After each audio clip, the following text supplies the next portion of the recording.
Hey gamers, Maniac here. Hope you're all staying safe. I know I said there weren't going to be more Tales from IT because I kind of wanted to end the series, but this is a story that I was thinking about recently, and well, we've got plenty of free time, so I thought maybe I'd tell you this. This is what happens when a printer is more than just a printer. Now, this is a funny story. At least I think it's pretty funny. It's a cute story. This is not meant to be malicious or anything like that. Certainly not. But I just happen to think it's kind of a funny, cute story. I was working on network upgrades for a major company one day. Actually, I should say I was there for pretty much the whole week. And we were doing massive upgrades on the back end of their networks, basically. And I know this because I had previously, like earlier that month, had spent literally like 2 weeks there, literally taking down notes as to where all the network jacks were and where all the computers and where all the phones were, basically. So they had taken all of the notes that I had accumulated over those 2 weeks, all the mapping that I had done, and all the charts and all the things, and they basically were using that as the framework for. We're switching over our networks from one network system to another network system that's going to be much faster. But there's a downside in that any non-essential connections are going to be terminated. And they do this for two reasons. One, they do this for security purposes, and that's fine, I get that. And also they do this because the new system, while faster, can't handle as many wired connections as the previous system could. But the way they figured it, they could cut down on the amount of users because they had a lot of redundant desks that just weren't in use, and they had a lot of redundant systems that could be removed. And particularly what they wanted to do was scrub as much as they possibly could. So that meant anybody that had open jacks, those were cut off. Any exterior jacks, those were cut off. Imagine Wesley Snipes in Art of War climbing the building and plugging into one of your balconies. That used to be a possibility, apparently. And any non-essential printers were disconnected. Now, from what I was told, the company was quote-unquote paperless.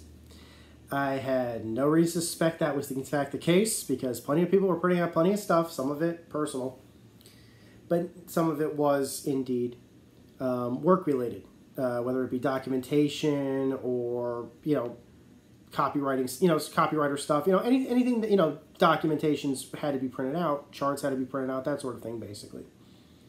And so they had large printers, but the intention was that they had basically spent a lot of money to buy some very large multifunction Xerox machines, which could network print, and were all set up for the new network and were being migrated to the new network.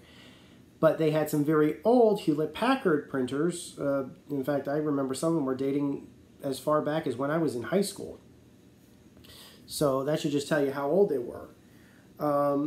That Hewlett-Packard no longer wanted to service anymore, or they had, they were no longer interested in servicing, probably due to their age. And the intention, of course, was to take those printers and just simply remove them. The assumption was that anybody that was printing to them shouldn't be, and to get rid of it, and their system should be able to find another printer somewhere that if they really had to print that badly, one of the other printers could more than handle it. And so I basically, me and an assistant of mine, basically start going floor to floor, cubicle by cubicle in some cases. Now, I already knew the entire floor plan and the network space already in my head. And I had a good idea about where all the printers were and where all the printer jacks were. So with a dolly and a cart, we just started going floor to floor to pull printers. Hewlett-Packard laser printers. Usually ones that looked like they were older than 20 years. We picked them up, we put them in the cart, we moved on, we dumped them all off, and I'm sure they were recycled for e-waste. Finally, we come to this very, very, very large, very old Hewlett-Packard printer that was sitting in a cubicle by itself. And this thing was very old, but it was, at the time it was probably made, it was completely top of the line. And it was a Hewlett-Packard color laser printer. Pretty old one, like I said. And we were getting ready to pack it up. It wasn't on our list of things to keep. And we had every intention of packing it up and taking it out with the e-waste. However, I believe she was the HR lady. The HR lady in the cubicle next to this open printer cubicle saw what we were about to do and said, no, no, you can't take that. That's my printer.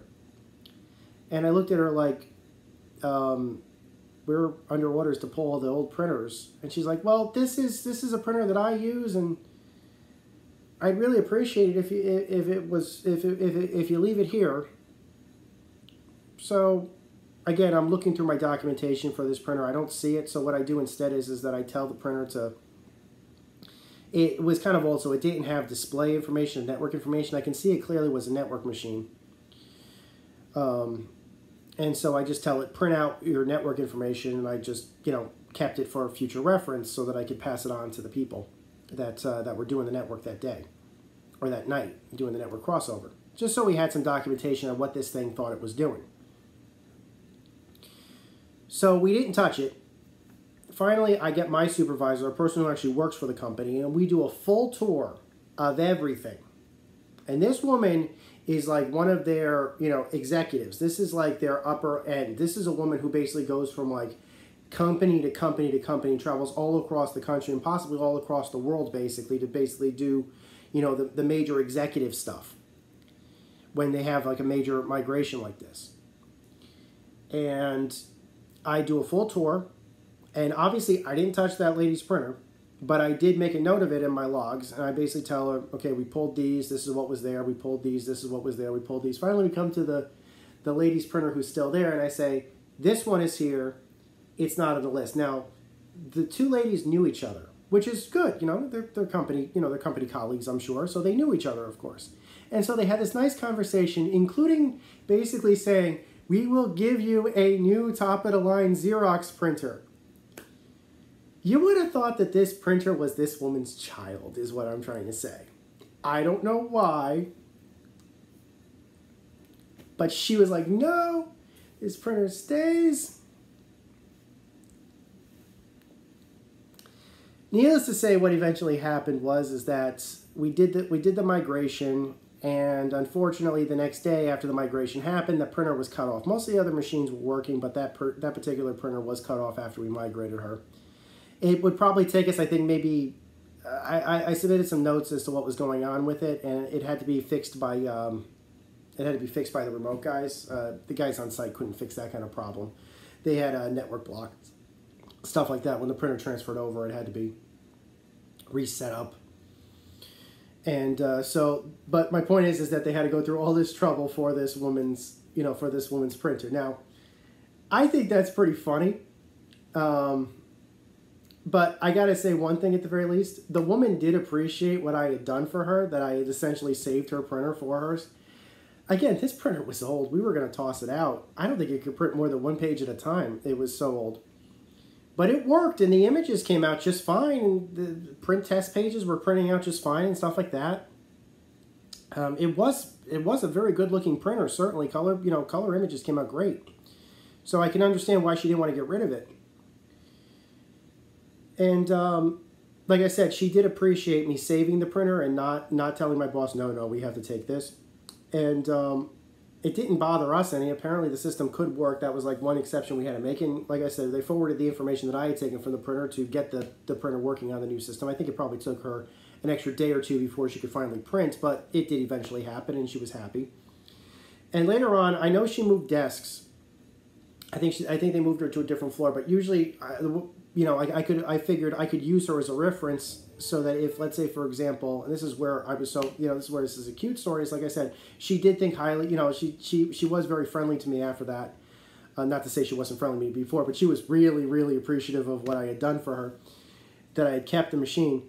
And so I could use her as like a point of reference if, let's say, for example, there was a particular employee or something that I was looking for and I wasn't aware where they were sitting. I could basically use her, and she had all the information that I needed for getting what for finding the people that needed to be found, so I could fix their machines or whatever it was that they were doing.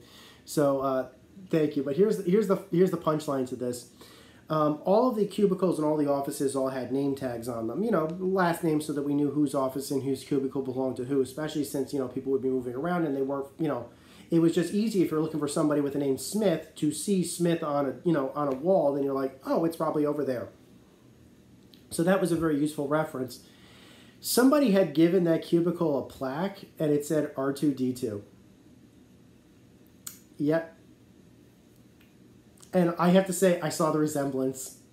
So I guess R2D2 is on the payroll of the company. So I thought that was kind of funny.